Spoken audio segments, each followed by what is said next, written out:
So in today's video, what I thought I would do is express my admiration for the ISFP personality type. Now, I don't think there's going to be many ISFPs watching this video, as unlike INFPs, they're out living their lives, taking photos of waterfalls and eating lollies and that kind of thing. ISFPs have got introverted feeling in their first slot, their core sort of hero function, just like INFPs, and it can make them come across in a kind of similar way.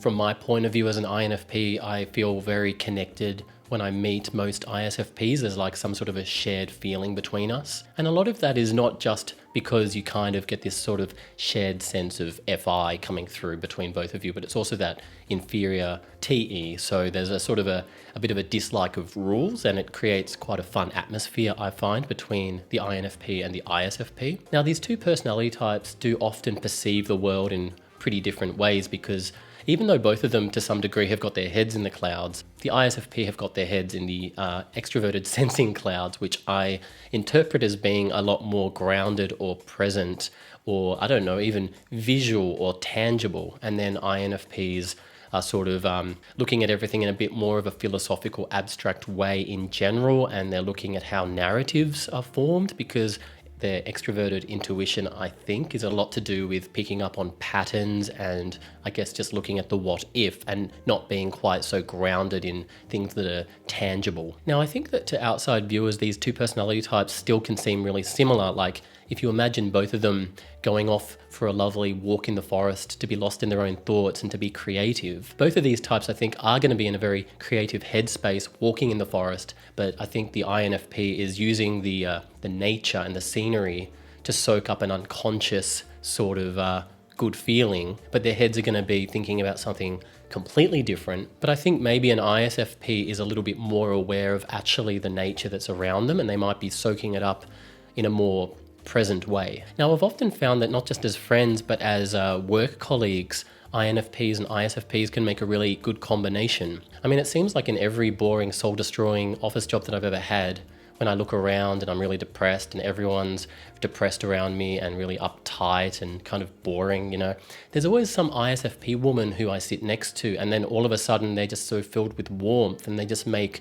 the whole experience of going to work so much better, and you can actually tolerate the job because you've got an ISFP there. And then I was in this other job working in a speeding fine company, and there was this Cuban ISFP who was sat next to me, and before she joined there were just all these really uptight people around me, and some of the people were nice, but they took a while to open up.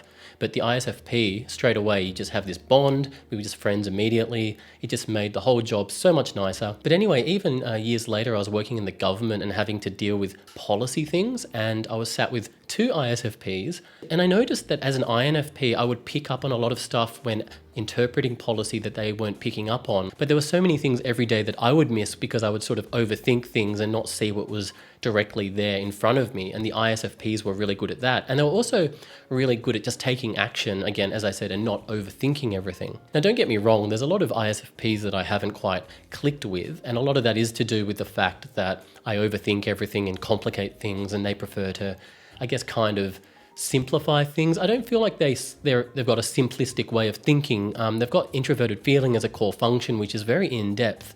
They're very good at doing a deep analysis of somebody's emotions and thoughts and really, sympathizing/empathizing with people. But it just comes out in a bit of a different way, and I think maybe as an INFP I over-dramatize things, and then sometimes I'll feel like they're oversimplifying things, but it never seems to end in any sort of conflict. I never really have any real conflicts with ISFPs. And I guess like on an unconscious level, INFPs and ISFPs are just very grateful that one person is really good at their blind spot. Two of my favorite bands are based on ISFP, INFP partnerships. The Beatles are based on that. John Lennon as an INFP and Paul McCartney as an ISFP. And also with the Smiths, Morrissey's an INFP and Johnny Marr's an ISFP. And in both of these examples, the ISFP is the one who is a little bit more of a genius musically, and the other one is a bit more of a genius lyrically. And I guess that's where that stereotype comes out of the INFP being more of a writer and the ISFP being more of an artist or a painter or something like that. And if anyone knows any famous ISFP writers, let me know in the comments, because I reckon there would be. It'd make sense that there'd be a lot of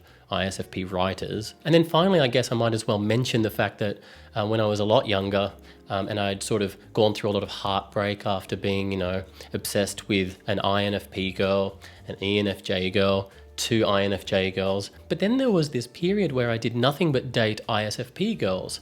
I didn't know what Myers-Briggs was at the time, but I just kept meeting up with girls who I guess were ISFPs, and I was sensing something in ISFPs. A lot of pressure seemed to just go away, and I just never felt nervous around them. And for a while, it was like I cracked some sort of code. I could actually go out with girls and tell myself that I'm a guy that goes out with girls, but really I was just going out with ISFP girls, and that's always going to be kind of fun. I don't know, they've got very similar cores, and I'd always feel kind of close on an emotional level, but then your perspective on so many other things can be really different. But I reckon it could easily work, because if I was going out with all of these ISFP girls and it was such a good feeling between us, I'm sure it could have worked, and it was probably more my fault for just sort of drifting away mysteriously like the somewhat enigmatic Lord Byron figure that I'm trying to make out that I am. So anyway, those are just some thoughts on the personality type known as the ISFP, a really wonderful personality type in my experience, a type that I really appreciate and also sort of underappreciate at the same time. Let me know in the comments your experiences with ISFPs, and if you are an ISFP, what your experiences are with INFPs, and even other ISFPs, I don't know. And see you next time.